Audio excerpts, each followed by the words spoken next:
Sentémonos.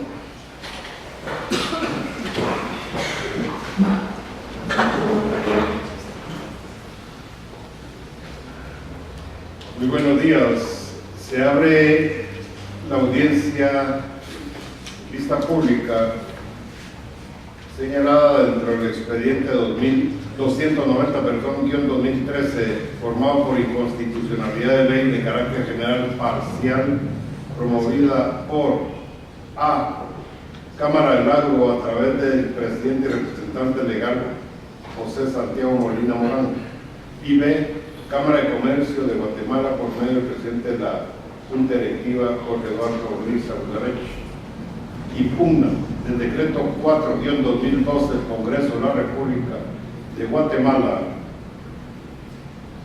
disposiciones para el fortalecimiento del sistema tributario y el combate a la defraudación y al contrabando, literal A, apartado que dice: en el caso que un contribuyente en un plazo de 3 meses reporte en su facturación precios de ventas promedios menores al costo de adquisición o producción de bienes, la administración tributaria podrá determinar la base de cálculo del débito fiscal, tomando en consideración el precio de venta del mismo producto y otras operaciones del mismo contribuyente u otros contribuyentes dentro del mismo plazo, salvo que el contribuyente justifique y demuestre las razones por las cuales se produjo esa situación y presente información bancaria y financiera que acredite sus ingresos reales.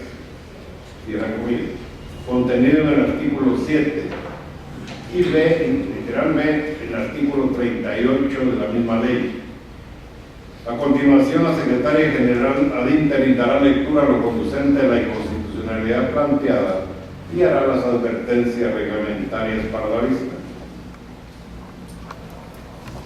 En el presente caso, las entidades interponentes argumentan que el artículo 7, segundo párrafo del decreto 4-2012 del Congreso de la República, en el que se adiciona el artículo 14A del decreto 27-92 del mismo Congreso, Ley del Impuesto al Valor Agregado, viola los artículos 2 y 243, párrafo primero constitucionales, que garantizan el principio de seguridad jurídica y de capacidad de pago. Respecto al artículo 38 de la ley impugnada, denuncian que este colisiona con el artículo 28, párrafo tercero de la Constitución, al originar un mecanismo de pago previo al impuesto. Lo anterior con fundamento en los argumentos de derecho que constan en el escrito de interposición respectivo, en virtud de lo cual solicitaron que al dictarse sentencia se resuelva con lugar la acción de inconstitucionalidad general parcial planteada en el presente memorial contra los artículos 7, párrafo segundo y 38 del decreto 4-2012 del Congreso de la República. Disposiciones para el fortalecimiento del sistema tributario y el combate a la defraudación y al contrabando. En consecuencia, se decrete sin vigencia los artículos antes indicados. A los intervinientes de la presente audiencia se les advierte que, de conformidad con las disposiciones que regulan la celebración de vistas públicas ante este tribunal, deberán dirigirse directamente al tribunal, alegar en forma oral, abstenerse de dar lectura a cualquier documento salvo autorización previa del presidente, concretarse al asunto planteado, ser breves, concisos y precisos en su exposición, y para el efecto cada una de las partes contará con un tiempo no mayor de 15 minutos. Es todo, señor presidente. Gracias. Por los interponentes de la inconstitucionalidad y solicitantes de la vista pública, entidades, Cámara del Agro, que actúa por medio de su presidente y representante legal, José Santiago Molina Morán, y la Cámara de Comercio de Guatemala, que lo hace también por su presidente de la Junta Directiva, Jorge Eduardo Ruiz Aguilarech, hará uso de la palabra el abogado Edgar Estuardo Ralón Moreno. Muy buenos días, honorables magistrados de constitucionalidad, partes procesales y público en general. El día de hoy, en la argumentación de la vista pública de la acción de inconstitucionalidad si bien fue interpuesta por Cámara del Agro y Cámara de Comercio, también nos acompaña el presidente de CACIF, derivado de que es una preocupación de todo el sector empresarial, como ha venido también manifestándose una preocupación general la existencia de cierto tipo de normas que a nuestro criterio riñen con la Constitución Política de la República. Dentro de las impugnaciones que realizó Cámara de Comercio y Cámara del Agro en 5 diferentes expedientes, me voy a referir a los artículos correspondientes al expediente 290-2013, que contiene 2 preceptos que a nuestro criterio están agrupados en algunas normas que le otorgan facultades discrecionales y arbitrarias a la administración tributaria, situación que a nuestro criterio riñe con la Constitución Política de la República. Cumpliendo con los requisitos de pertinencia de la acción, quiero iniciar indicando que la acción de inconstitucionalidad presentada cumple con lo que establece el artículo 135 de la Ley de Amparo, Exhibición Personal y Constitucionalidad, que es el requisito de expresar de una forma razonada y clara la motivación jurídica de la impugnación. No sabemos con certeza si con el afán de no discutir el fondo del asunto nos ha llamado la atención que tanto el Ministerio Público, el Ministerio de Finanzas y la SAT han manifestado dentro del expediente que a su criterio no existe una debida confrontación y que no se cumplen con los requisitos pertinentes para la acción de inconstitucionalidad. Se ha hecho incluso referencia a fragmentos de nuestro memorial, los cuales han sido sacados de su contexto para luego argumentar que la confrontación no es la adecuada dentro del planteamiento de la acción. Y para referirme a este aspecto, quiero indicar que mi representado está muy consciente que los magistrados que integran el Corte de Constitucionalidad son personas versadas en derecho, ampliamente letrados en derecho constitucional, por lo cual mis representadas no optaron por un método civilista, no optaron por un método de confrontación propio de los recursos de casación, en los cuales no optó por ir definiendo cada uno de los vocablos o de las frases en las cuales se interpone la acción, sino utilizó, como ustedes pudieron darse cuenta, un método lógico-deductivo. En el método lógico-deductivo utilizado, nosotros hacemos la cita del artículo impugnado, la cita del artículo del texto constitucional, hacemos a manera explicativa también la referencia a alguna jurisprudencia constitucional y algunos elementos en los cuales ha emitido opinión esta Corte, ya que por ser un punto de derecho, nosotros, de conformidad al artículo 143, pues estamos conscientes de que la Honorable Corte puede utilizar, conforme a ese artículo 143 de la Ley de Amparo, Exhibición Personal y Constitucionalidad, pues todas las opiniones, doctrinas, jurisprudencias atingentes para poder sustentar su sentencia en su debido momento. No se establece en la Ley de Amparo, ni en la Constitución, ni en el artículo 135 de la Ley de Amparo, un método específico, especialísimo, civilista o casacionista para plantear una acción de constitucionalidad. De hecho, creemos que no es el método más adecuado para este foro, y lejos de ello, lo que reza el artículo 135 de la Constitución es que debe haber una motivación razonada y clara, y dado que los preceptos de esa ley deben interpretarse en forma amplia de manera de garantizar la efectiva protección de las garantías constitucionales, pues el método que nosotros utilizamos es el método lógico-deductivo, como ya mencioné. Con relación al primer precepto legal que se impugna, el artículo 7 del artículo 4-2012, este artículo lo que hace es adicionar el artículo 14A a la ley de DIN, y lo que establece este precepto legal es que en aquellos casos en los que un contribuyente en un plazo de 3 meses reporte en su facturación precios de venta promedio menores al costo de adquisición o producción de los bienes, la administración tributaria podrá determinar la base de cálculo del débito fiscal tomando en consideración el precio de venta del mismo producto en otras operaciones del mismo contribuyente u otros contribuyentes dentro del mismo precio. La determinación entonces del débito fiscal, a nuestro criterio, como lo manifestamos en utilización de este metodológico deductivo, es una facultad novedosa que se le otorga a la administración tributaria, porque no es una simple facultad de fiscalización, tampoco es una simple facultad de información de terceros, que es una normativa que ya existía en el ordenamiento jurídico tributario. Es una facultad de desconocer el precio al cual un contribuyente vendió un producto y fijar un precio tomando en cuenta el promedio de ese mismo producto de precios, tanto de operaciones del propio contribuyente como operaciones de otros contribuyentes. La administración tributaria no tenía anteriormente a esta normativa una facultad para determinar los precios de los productos, desconociendo el precio que un contribuyente había fijado en aquellos casos en que había una determinación de la renta de un contribuyente en un régimen tributario. De hecho, la determinación sobre base presunta existe desde el año 1991 en el Código Tributario. Es una determinación que existe en ausencia de determinación o de declaraciones del contribuyente, es decir, cuando no hay una información el contribuyente ha vertido en la determinación del tributo. En este caso, esta facultad es una facultad en donde, si bien aun y cuando hay determinación del impuesto y sí hay información del contribuyente, la administración tributaria puede venir y desconocer el precio fijado por el contribuyente y fijar un precio diferente para que el débito fiscal sea un débito fiscal distinto al reportado en el formulario fiscal.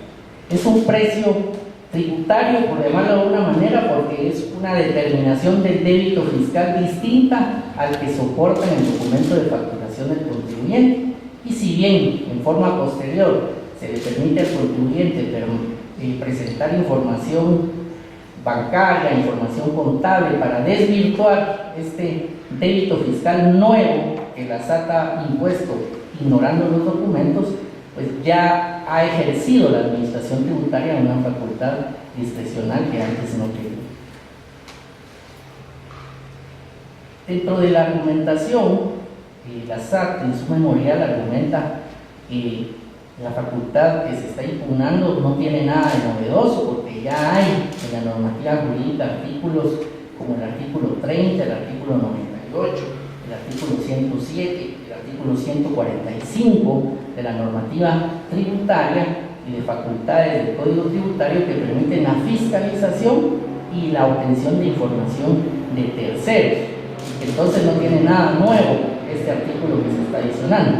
Sin embargo, ninguno de los artículos anteriores le daba la facultad al fisco de poder desconocer el débito fiscal documentado, justificado con los documentos de un contribuyente en primera instancia y después de haber desconocido eso, ponerse a discutir en un ajuste. Por lo cual, esa argumentación planteada por la administración tributaria, si bien puede confundir, no es el caso que ocupa al artículo impugnado en forma precisa. Adicionalmente, vale la pena considerar algunos aspectos. Un mismo producto puede tener diferente precio en diferente momento. Un mismo producto puede tener un diferente precio porque la demanda es mayor o porque la demanda es menor o por circunstancias imprevistas del mercado. Recordemos que el artículo 130 de la Constitución pues protege la economía del mercado y por lo tanto los precios de los productos son fijados por la ley de la oferta y la demanda, y ese precio al cual se vendió el producto será el que será la base para calcular el débito fiscal que reportará el contribuyente.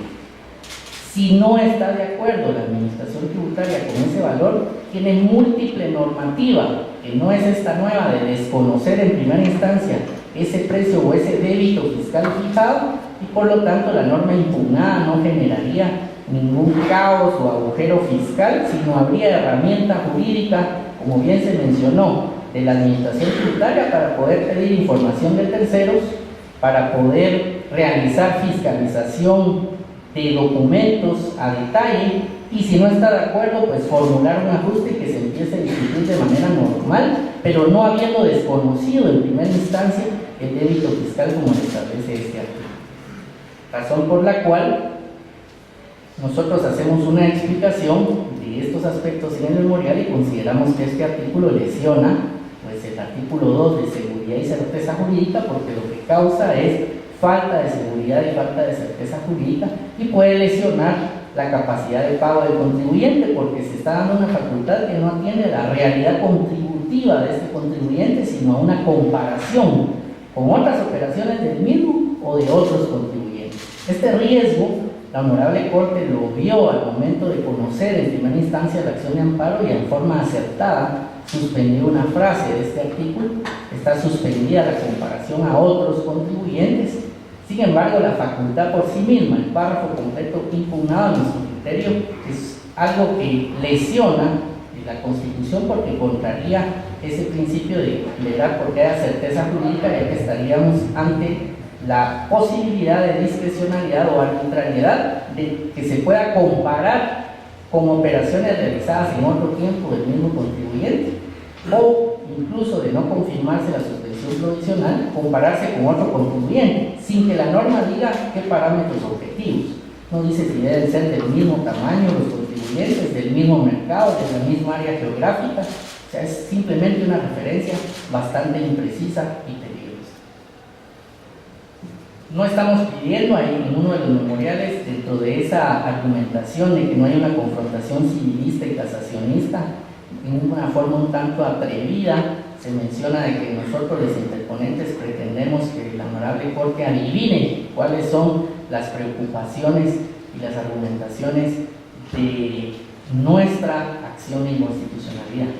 No estamos solicitando que se entre en un proceso de adivinar, sino simplemente dentro del método lógico deductivo que utilizamos, es claro que se le da a la SAT una facultad para desconocer sin intervención de juez un débito fiscal debidamente documentado que existe en una factura y eventualmente que existe en una declaración.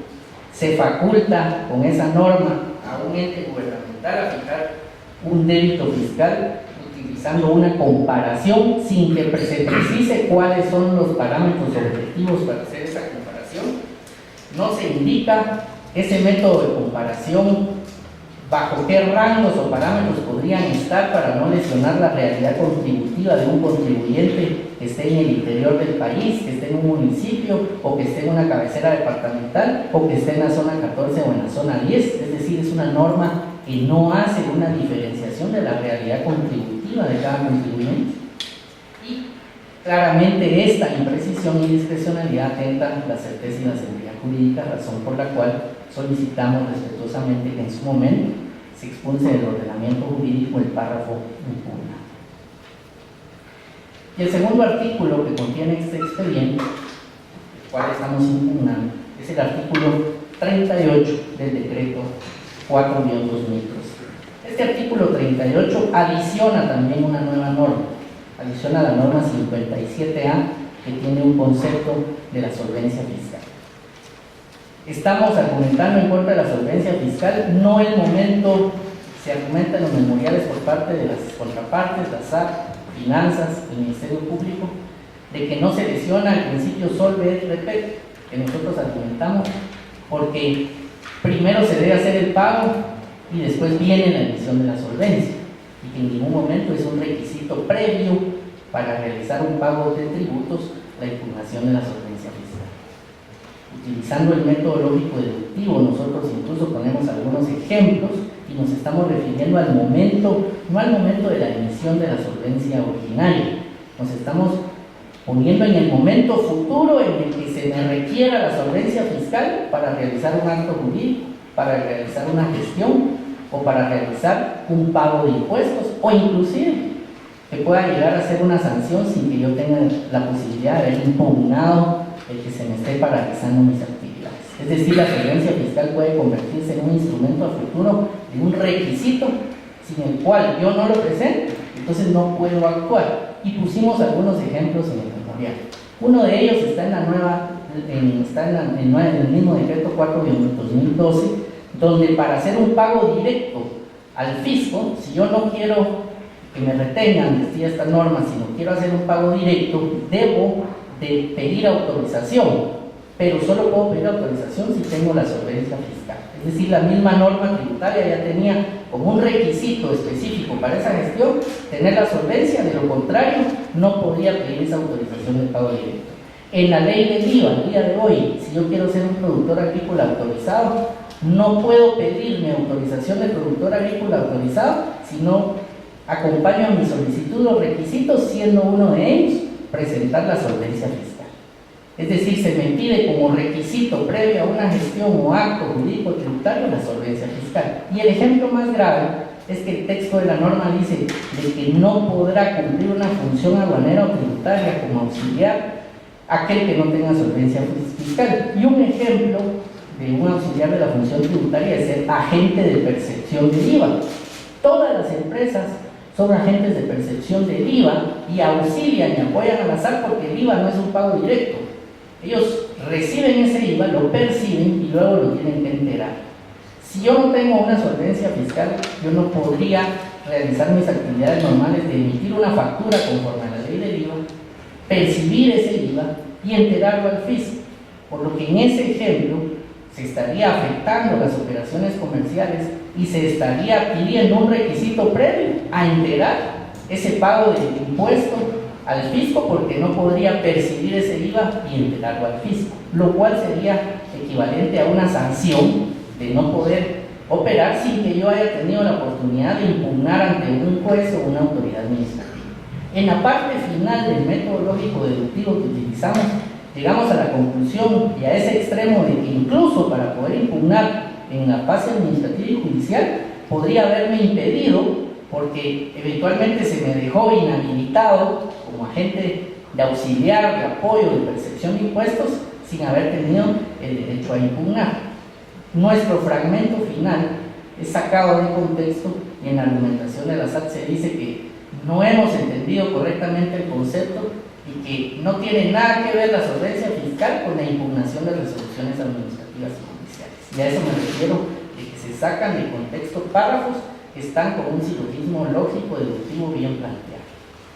De esa cuenta, reitero las solicitudes presentadas en los memoriales en las cuales solicito que se puedan declarar inconstitucionales las normas impugnadas y se expulsen del ordenamiento jurídico, ya que violentan principios de certeza y seguridad jurídica, capacidad de pago y en el caso de la solvencia fiscal llega a ser un requisito a futuro para actos jurídicos, para gestiones, para ser auxiliar de percepción y pago de impuestos, lo cual violenta el principio de solvencia.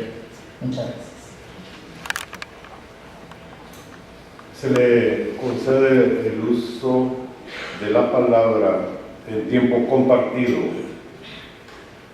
al Ministerio de Finanzas Públicas, que actúa a través de su mandatario especial judicial con representación, abogado Edwin Estuardo López Rodríguez, y la abogada Alma Beatriz Quiñones López de Gálvez. Muchísimas gracias, honorables magistrados, representantes de las cámaras del agro y de comercio, abogados de la auxilia en la presente acción de inconstitucionalidad, representante o mandatario judicial de la Superintendencia de Administración Tributaria, público presente, muy buenos días. Los argumentos de mi representado, en el presente caso, en el asunto que el Ministerio de Finanzas Públicas tiene interés, considera que existen argumentos válidos para que la presente acción de inconstitucionalidad debe de cumplir con un análisis.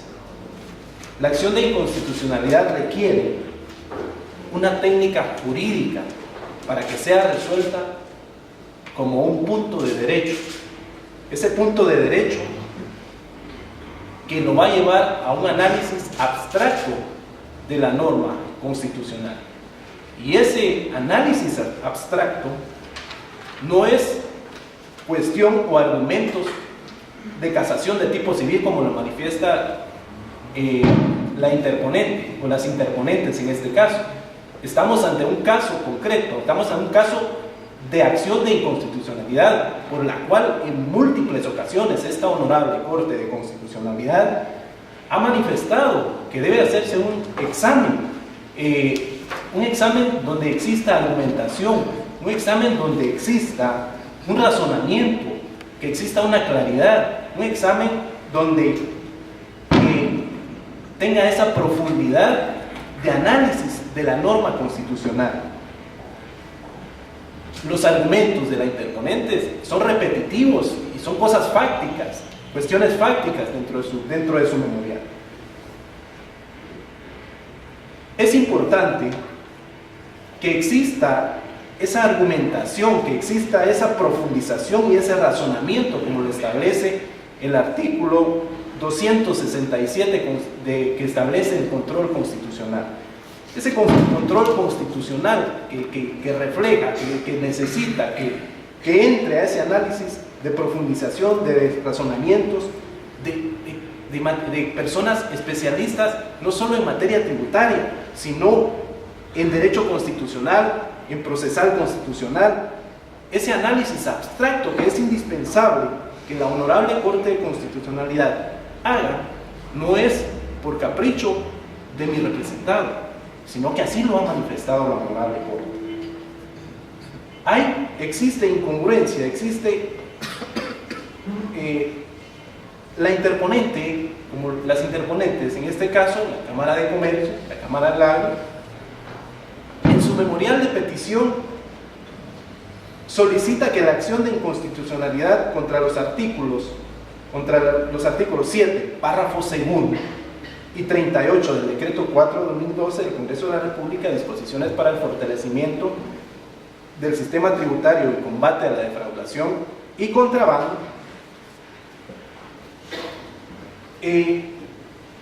manifiesta que interpone esa acción de inconstitucionalidad en contra del párrafo segundo, cuando que la norma, el artículo 7, no contiene un párrafo segundo. Si fuera así, en todo caso, ese párrafo corresponde a la adición que hace el artículo 14A. Correspondería entonces ese párrafo a esa adición, no al artículo 7 como lo manifiesta la interponente. Es necesario que esta Honorable Corte de Constitucionalidad entre en ese análisis profundo de acción y que se desestime, dado que el propósito normativo acusado de inconstitucionalidad en el artículo séptimo y segundo, en todo caso, como lo manifestaba, corresponde a esa adición del 14A. La falta de una identificación correcta de la norma que se impugna en contra de las disposiciones contenidas en los artículos violenta las disposiciones contenidas en el artículo 133, 134, 135, 136, 139 y 140 de la Ley de Amparo, Exhibición Personal y de Constitucionalidad.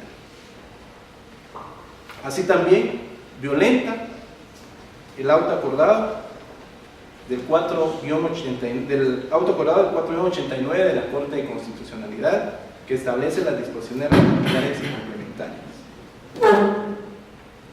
Muchas gracias. Continúa. Muchísimas gracias. Muy buenos días, honorable magistrado. Me referiré al párrafo que leyó los interponentes en el uso de la palabra, porque, como repito, el segundo párrafo del artículo 7 no es el contenido que leía, porque ese es el segundo párrafo del artículo 14A de la Ley del Impuesto al Valor Agregado. Refiriéndonos entonces al 14A de la Ley del Impuesto Agregado, vamos a concluir que goza de razón suficiente que la justifica. ¿Por qué? Se trata de un caso excepcional. Resulta que en el IVA se paga a través de un mecanismo de compensación, que es créditos y débitos fiscales. El crédito fiscal fue lo que yo pagué a mi proveedor y el débito lo que yo cobro a los consumidores finales, a los ciudadanos. Quiere decir también pues que esta norma se va a aplicar al contribuyente retenedor.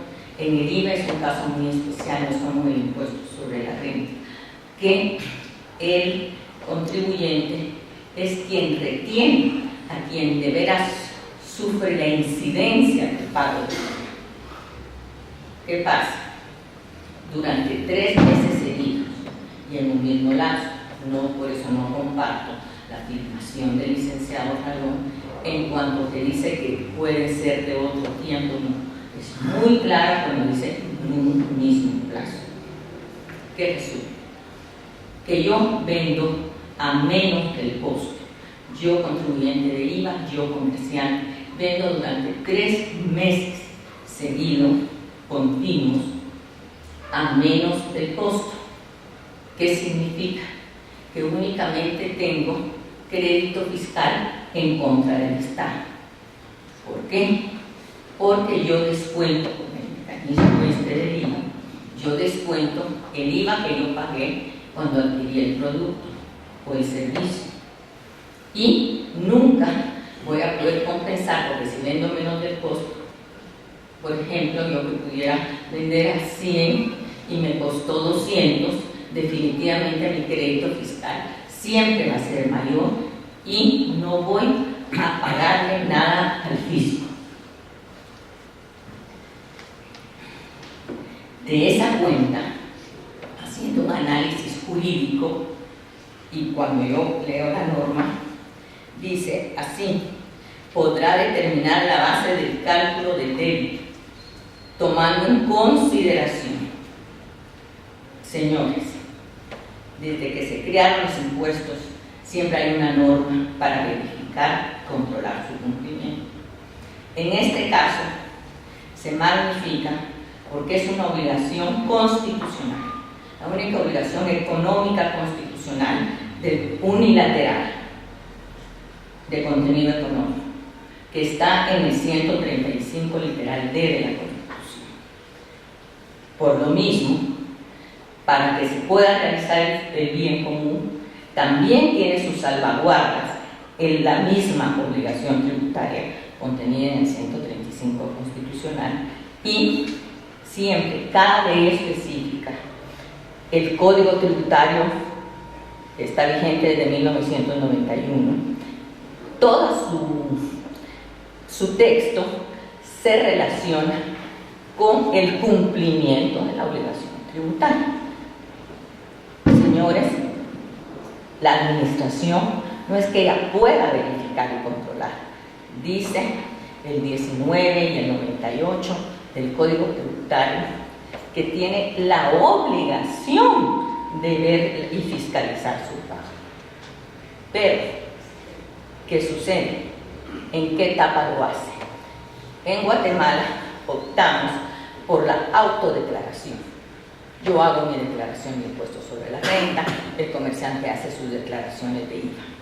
En otros países es el Estado quien hace la declaración. En Guatemala, nosotros contribuyentes las hacemos. Entonces viene el proceso de verificación. En ese proceso de verificación, yo veo este contribuyente no le entrega nada al fisco. Tiene 3 meses de estar vendiendo bajo costo. Entonces necesito un tratamiento excepcional hacia esa conducta excepcional. ¿Y qué es lo que sucede? Que entonces yo puedo tomar en consideración, dijeron los interponentes, que es el precio, que tomaron el precio. No se cambia el precio, simplemente, así como tomo muchísimos otros elementos, tomo en consideración qué precio tiene el otro contribuyente que vende el mismo producto. Y también leo y veo los libros del contribuyente que tiene pérdida para el fisco porque no le paga, porque vende a menos del costo, Entonces yo verifico en ese proceso del artículo 146 del Código Tributario. Le comunico primero, porque hasta realmente da una etapa más, y digo, usted razóneme por qué ha dado el producto a menos del costo durante 3 meses seguidos y únicamente ha compensado el IVA que pagó, pero no ha entregado nada al fisco. De esa cuenta no pone precios. No, él está revisando los precios al igual que yo. Si yo gano 20,000 quetzales y he declarado 10,000 quetzales, entonces con el mismo argumento se me están revisando mis ingresos. Señores, me están comprobando que yo no gané 10,000 al mes, sino que 20,000. Eso es el control y fiscalización dentro del procedimiento del 146 del Código Tributario. Entonces, le doy audiencia por 30 días, después de que ya hice el ajuste, después de que no me razonó, ni motivó, ni me acompañó la información bancaria y financiera que acreditara sus ingresos reales. Después de eso, yo doy 30 días de la audiencia, prueba, hasta puedo yo acompañar otra prueba antes de resolver, y hasta entonces resuelve la administración tributaria. A esa resolución,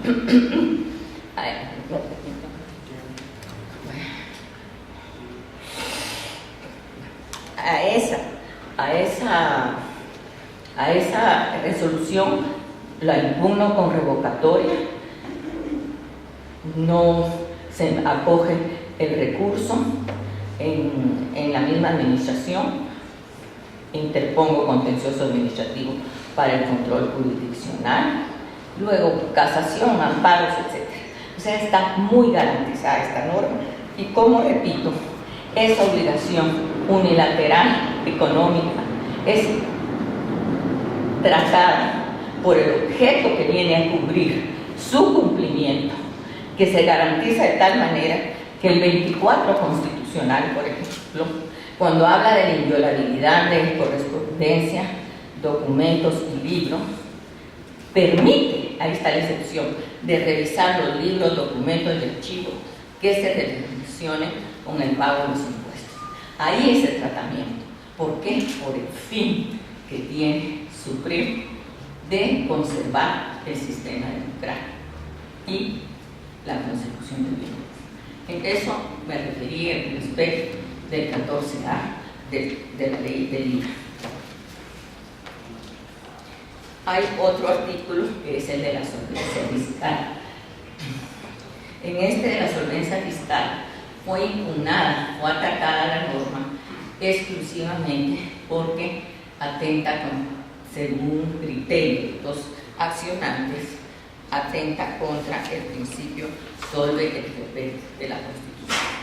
El artículo 28 de la Constitución, que lo reconoce, habla en materia fiscal para impugnar resolución, únicamente para impugnar resoluciones en los expedientes que se originen en reparos o ajustes. No se exigirá al contribuyente el pago previo del impuesto por garantía de cobro. Aquí, señores, toda la exposición no se refirió a que yo tengo que pagar una cantidad y se elimina así, como él dice que no, que en el futuro lo pueden pedir. Entonces será en el futuro cuando haya una norma que diga para impugnar las resoluciones tributarias se necesita pagar. Ahí, a esa norma, pero aquí no está limitándose a la solvencia fiscal. La solvencia fiscal, en realidad, a lo que nos lleva es a pedir un documento sin garantía previa, sin pago previo ni nada, que es cumplido con los deberes formales de la obligación tributaria, pero los formales, y aparte de eso, que he cumplido con las deudas líquidas y exigibles, lo que representa que ha transcurrido todo el proceso administrativo y todo el proceso judicial para que lleguen a líquidas y exigibles. Facultad que está contenido en una ley con características de ley material, o sea, de observancia general, y ley formal emitida por el Congreso dentro del campo de competencia. Muchas gracias por lo anterior. El Ministerio de Finanzas pide que se revoque la palabra del artículo 14A de la ley del IVA, que fue suspendida, que dice "y otros contribuyentes", por las razones que se adujeron, y que también se declara sin lugar y se desestime la acción de inconstitucionalidad en contra del artículo 57A del Código Tributario o 38 del Decreto 4/2012, porque no se está impugnando y denota realmente la ausencia de argumentación y confrontación que nos saca al principio solo del respeto, que es tan claro, que es pago previo para impugnar. Y entonces, vuelvo a repetir, pido que se desestime la impugnación en contra del artículo 7 y en contra del artículo 38 del Decreto 4/2012. Muchas gracias. Se le concede el uso de la palabra al abogado Carlos Enrique Reynoso Gil, en su calidad de mandatario especial judicial por representación de la Superintendencia de Administración Tributaria, SAT. Muchas gracias, señor presidente. Honorable magistrada, honorables magistrados, distinguidos colegas y representantes de las entidades accionantes, distinguidos colegas del Ministerio de Finanzas, público en general. En primer lugar, quisiera pedir la venia del señor presidente para referirme a algunos párrafos de algunas sentencias emitidas por esta honorable Corte y glosar algunos párrafos del memorial de interposición.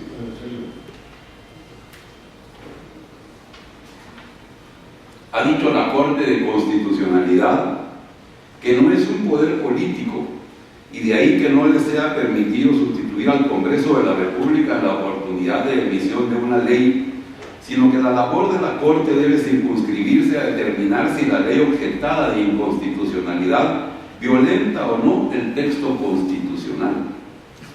Para realizar esta última labor debe tenerse presente que este tribunal en su desarrollo jurisprudencial ha precisado que el análisis para establecer la compatibilidad entre un precepto constitucional y otro de inferior jerarquía impugnado de inconstitucionalidad debe ser eminentemente jurídico, sin sustituir el criterio del legislador sobre la oportunidad y conveniencia de las decisiones tomadas por él, no solo porque la función del Tribunal Constitucional es la de intérprete y no de legislador, sino porque el organismo legislativo, como representante directo de la voluntad popular, dispone de distintas alternativas al momento de legislar, siempre dentro del marco fijado por la Constitución. De ahí que debe declararse la inconstitucionalidad de un precepto legal cuando sea evidente su contradicción con la Constitución y existan razones sólidas para hacerlo. En contrario, cuando dichas razones no concurran, se debe respetar la decisión del legislador ordinario en observancia de los principios democráticos de conservación de los actos políticos e indubio prolegislatorios. Este criterio, que ya es por supuesto doctrina legal, lo quise recordar con la venia del honorable tribunal, porque ya se dijo en las evaluaciones de las audiencias, lo mencionó el representante de las cámaras, que coincidencialmente los diferentes órganos del Estado afirmaron que no había una confrontación entre las normas denunciadas de inconstitucionalidad con las normas constitucionales, circunstancia que mi representada ratifica en este momento. Es indudable que en estos periodos, cuando entran leyes tributarias en vigencia, paquetes tributarios como se denominan, es común que hayan impugnaciones, que se presenten las inconformidades de los diferentes sectores de la sociedad, pero hay que ver también el contenido de las mismas, cuántas suspensiones provisionales de artículos, párrafos o frases se declararon suspendidos. Indudablemente, la gran mayoría de inconstitucionalidades carecen del suficiente fundamento jurídico o de las exigencias del artículo 135 constitucional. Y a nuestro criterio, con todo respeto, esta inconstitucionalidad no es la excepción. Se impugna, como ya se dijo, en esta inconstitucionalidad dos normas del decreto 410 del 2010 del Congreso de la República que se refieren a atribuciones y funciones de la Superintendencia de Banco. No se tocan impuestos, no se tocan otro tipo de circunstancias tributarias. La Superintendencia de Administración Tributaria es una institución muy joven, como todos sabemos, que tiene una regulación específica muy bien desarrollada. Existe un código tributario en Guatemala que está muy bien elaborado, que está acorde a los principios tributarios contemporáneos, y una ley de la Superintendencia de Administración Tributaria que también tiene una relevancia muy importante. Existen normas que regulan el actuar de la Administración Tributaria. El artículo 30A, el artículo 98, literal C, el artículo 107 del Código Tributario, el artículo 3, literal C, de la ley de la propia Superintendencia de Administración Tributaria, que había pensado darle lectura en la parte conducente, pero por respeto al tiempo del honorable tribunal no lo hago. Estas normas le dan las facultades suficientes a la administración tributaria para supervisar a los contribuyentes, para pedir información a terceros. No es que no exista esa posibilidad. Llama la atención de mi representada que en todo el memorial de interposición de la inconstitucionalidad no se mencione ni una palabra al respecto, pero ahora el representante que hizo uso de la palabra se refirió a ello. Por supuesto, porque al evaluar la audiencia, mi representada lo dice. No es cierto que sea una norma perdida en el ordenamiento jurídico tributario guatemalteco esa facultad que el artículo impugnado le da a la Superintendencia de Administración Tributaria de supervisar inclusive la venta del mismo producto en terceros, no solo en el contribuyente. Esas facultades ya las ha tenido la Superintendencia y las ha desarrollado en el mejor de los casos, y cuando no han estado de acuerdo los contribuyentes, existen, como dijo la licenciada que me antecedió en uso de la palabra, todos los medios de impugnación administrativos, jurisdiccionales, hasta llegar a la casación y, en su caso, a una acción de amparo para impugnar la actividad de la Superintendencia de Administración Tributaria. Cuando un contribuyente, en el supuesto de la norma impugnada, cuando un contribuyente pasa 3 meses o más vendiendo a menor costo, eso no es normal. La función, la actividad de un comerciante es ganar, no es perder. La actividad es vender a igual o mayor costo, pero si hay una venta a menor costo debe existir una razón, y esa razón debe ser investigada por el órgano fiscalizador de la Superintendencia de Administración Tributaria con los procedimientos que esta ley establece. Y además, muy importante, le otorga la potestad al contribuyente de acreditar con sus estados de cuenta sus ingresos.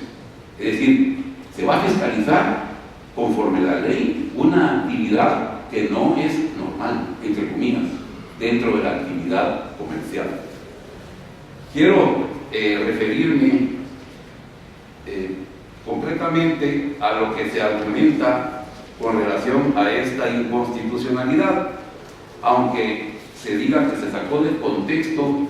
Lo que se hizo en los alegatos fue sacar del texto, que no es lo mismo, sacar del texto lo que se afirma.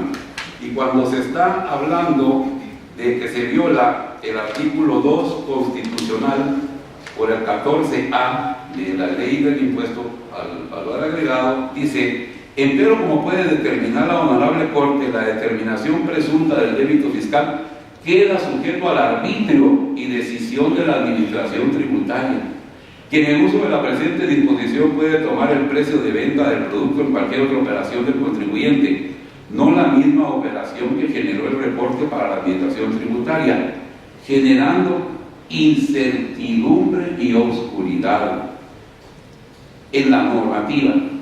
Y en este párrafo hay que poner un poco de atención en lo que yo trato de explicar, y yo mismo poner atención para poder explicar.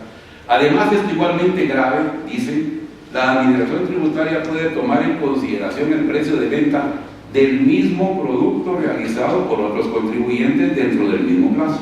Y luego dice: este supuesto es aún más impreciso, ya que la normativa no precisa el tipo de contribuyente ni tampoco establece que debe referirse al mismo producto. Y lo acaba de decir arriba, es el mismo producto. Hay una seria y clarísima contradicción en la afirmación. Además, en este párrafo se dice que se genera incertidumbre y oscuridad. No se explican en ninguna parte de la exposición en qué consiste esa incertidumbre y esa oscuridad. Tampoco por qué es impreciso, y si no lo explican, cómo va a confrontar la violación con el artículo 2 constitucional. Dice también que violentan los principios básicos de la economía. Dentro de los principios básicos de la economía del libre mercado está la venta de los productos, la fiscalización de la venta de los productos y el control cuando la venta sea menor del costo durante 3 o más meses. Luego dicen: de tal manera que es evidente la vulneración del artículo 2. Insisto, no se demostró la evidencia de esa vulneración, ya que contiene supuestos imprecisos e indeterminados. Vuelven a repetir. Luego dicen: resulta evidente que la norma impugnada, al tergiversar y contradecir el artículo 2, resulta inconstitucional. No dice en qué tergiversa ni en qué contradice. Y en otras palabras dice: el principio de capacidad de pago constituye el límite al poder tributario del Estado. El Estado tiene el jus imperium de fijar los impuestos, pero los gobernados tienen el derecho de limitar el monto de los impuestos cuando estos están por encima de su capacidad de pago. No lo explican cómo. Honorable Corte, dicen: la norma impugnada atenta contra el principio de capacidad de pago, ya refiriéndose al artículo 239 constitucional. Al establecer o determinar como valor para calcular el débito fiscal el precio de venta de otras operaciones, olvidaron poner el precio del mismo producto, que cambia el sentido de la redacción. Entonces, en resumidas cuentas, mi representada estima que en cuanto a la impugnación de este artículo 14 de la ley del IVA, no se hizo una confrontación con los artículos 2 y 239 constitucionales, y además las afirmaciones que se hacen pues no se demostraron. En relación al segundo artículo, el artículo 38 del decreto 4/2012, que se alega de inconstitucional porque contiene el principio solve et repet, que fue abolido del sistema jurídico guatemalteco desde la Constitución de 1985, porque recordemos que las anteriores constituciones sí contenían el principio solve et repet. No se hizo una confrontación directa, ni en el memorial de interposición de la inconstitucionalidad, ni en la exposición que el colega acaba de hacer. Yo, por lo menos, tal vez me distraje y pido disculpas si eso sucedió, pero no vi ninguna confrontación entre el artículo 28, según tercer párrafo de la Constitución, y el artículo del enunciado de inconstitucional. Debemos tener muy claro que el artículo 28, la condición, el requisito sine qua non que impone es, en materia fiscal, para impugnar resoluciones administrativas, en los expedientes que se originen en reparos o ajustes de cualquier tributo, no se exigirá el pago previo del impuesto. La hipótesis contenida en esta norma, honorables magistrados, se refiere a otra totalmente distinta de la impugnada, regulada en el decreto 4/2012 del Congreso de la República. Aquí se está refiriendo a la impugnación de resoluciones administrativas dentro de un expediente que se origine en reparo y ajustes. El expediente administrativo que es susceptible de impugnación a través de un proceso contencioso administrativo, a su vez un recurso de casación, y en su caso, si hubiera violación constitucional, la acción de amparo. La solvencia fiscal es un documento que, como lo dice el artículo específicamente, demuestra que el contribuyente está solvente con la administración tributaria y está solvente de sus deberes tributarios formales. No está hablando de resoluciones administrativas que estén resolviendo reparos o ajustes de la administración tributaria. Entonces, al existir una hipótesis totalmente diferente, no se viola ningún precepto constitucional. En virtud de lo antes expuesto al honorable tribunal, en nombre de mi representada, la Superintendencia de Administración Tributaria, solicito respetuosamente que al resolver, en definitiva, se declare sin lugar las acciones de inconstitucionalidades interpuestas por las cámaras mencionadas. Muchísimas gracias. Se da por finalizada la presente vista pública.